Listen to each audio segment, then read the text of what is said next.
Queréis descollazis amantes de la historia. Güey, viaxamos nel tiempo pero non nel espacio y ye que nos vamos a conocer el xixón de una de las mujeres más importantes de la historia asturiana. Esa ye Xosefa de Sobellanos. Vale. Nació aquí. Esa esquina. En la tu mesa de trabajo.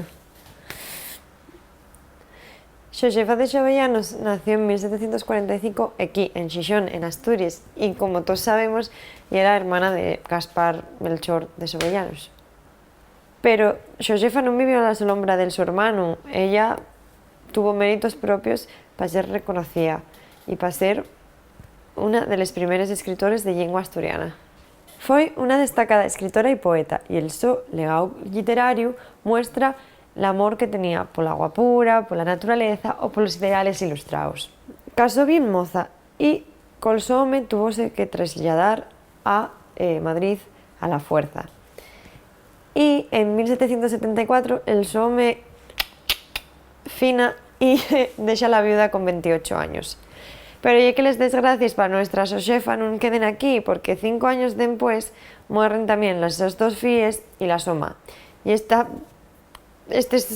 cúmulo de tragedias deja a la pobre fatal.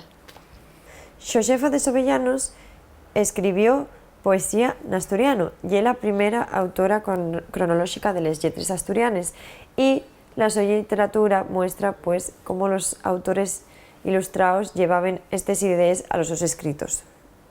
Como es la primera y es considerada también una autora de referencia de las letras asturianas, el premio de novela que organiza la Consellería del Principado de Asturias pues lleva el su nombre.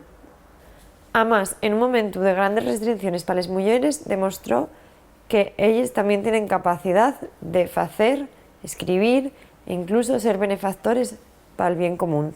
Y recordáis, ye Xosefa de Sobellanos, no largandona. Espero que vos prestase y vémonos en la próxima.